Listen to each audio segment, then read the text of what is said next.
अस्सलामुअलैकुम वरहमतुल्लाहि वबरकातुहू।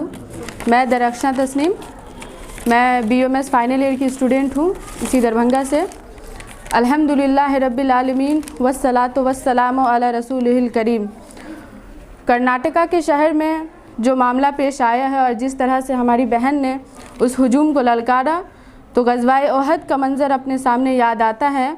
जब मुसलमान कुछ देर के लिए मग़लूब हुए तो कुफ़ारे ने उज़्ज़ा और हुबल की बड़ाई का बड़ा बुलंद नारा किया, तो सहाबा ने अल्लाह के रसूल सल्लल्लाहु अलैहि वसल्लम पीस बी अपॉन हिम के कहने पर अल्लाह आला व अजल का नारा बुलंद किया। तो आखिर ये हिजाब क्यों है और इसके क्या मसाइल हैं, और ये सिर्फ़ हमारे मुल्क का मामला है और अल्लाह इसके मामले को किस तरह बयान करता है।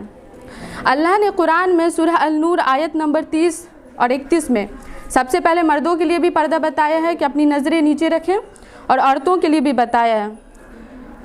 अभी उन्होंने बयान किया है इसलिए मैं उसको ज़्यादा डिटेल में नहीं जाऊंगी, लेकिन उस चीज़ से हमें पता चलता है कि पर्दा जो है वो हमारा चॉइस नहीं है, बल्कि हुक्म खुदाबंदी है जो हम पर लाजिम है कि हमें करना है।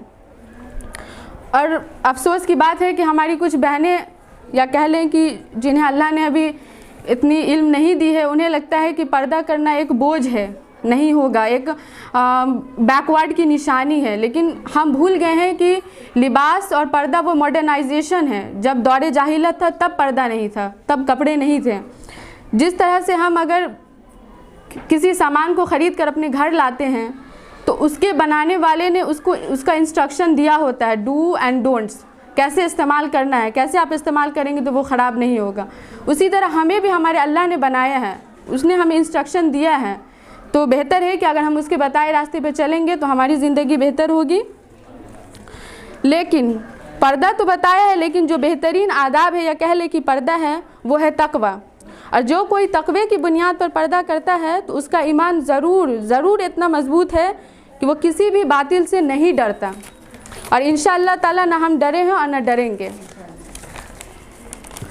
हम आज यूं ही यहाँ जमा नहीं हुए हैं, और मुख्तलिफ़ जगहों पर जो ये प्रोटेस्ट हो रहा है वो ऐसे ही नहीं हो रहा है, बल्कि हमारा ईमान हमें यहाँ खींच लाया है कि ए जालिम मौत से तुम डरो, हम साहिब ईमान हैं, हमारी ज़िंदगी भी मौत के बाद शुरू होती है।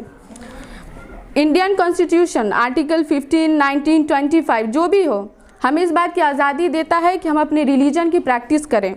लेकिन हमें, ख़ासकर मुझे तो इससे कोई गर्ज नहीं है, क्योंकि जब हमारा अल्लाह हमें कोई हुक्म देता है, हम पर कोई हुक्म करता है, तो फिर सारी दलीलें और सारे कानून, सारी दलीलें उस रब के हुक्म के सामने किसी भी हैसियत की नहीं रह जाती, कोई मायने नहीं है उसके। अब रही बात कि हमारे मुल्क में कानून तो है, लेकिन इस पर कितना अमल हो रहा है वो आप और हम सब अच्छी तरह जानते हैं।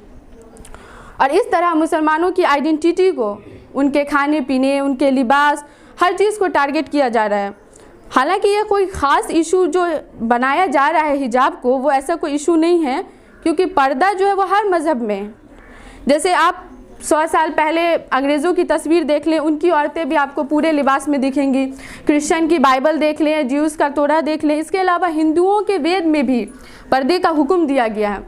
और मैं उन हिंदुओं को कहूँगी जो अपने आप को जय श्री राम का भक्त कहते हैं और अपने आप को कहते हैं कि हम हिंदू हैं, अगर आपको वक्त मिले तो कभी जाके आप अपनी वेद को पढ़ लें, क्योंकि आप ही के वेद की कुछ बातें मैं यहाँ पे अभी बताने वाली हूँ। ऋग वेद, आपकी बहुत सारी वेद है, यजुर्वेद, सामवेद जो भी है।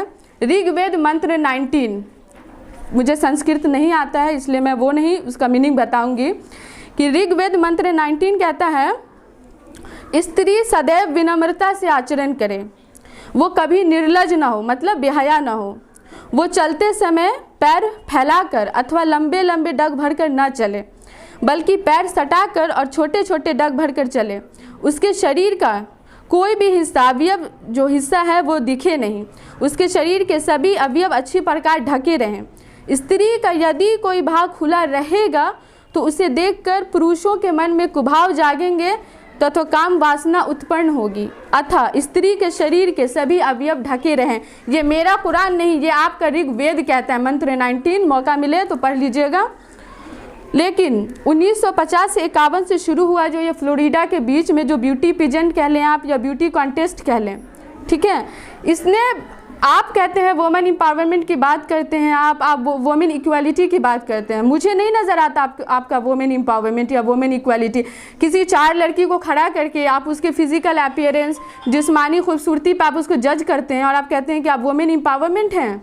अरे हमारा इस्लाम किसी में फ़र्क नहीं करता, अगर गोरी हो, काली हो, नकाब में हो, सब एक बराबर है।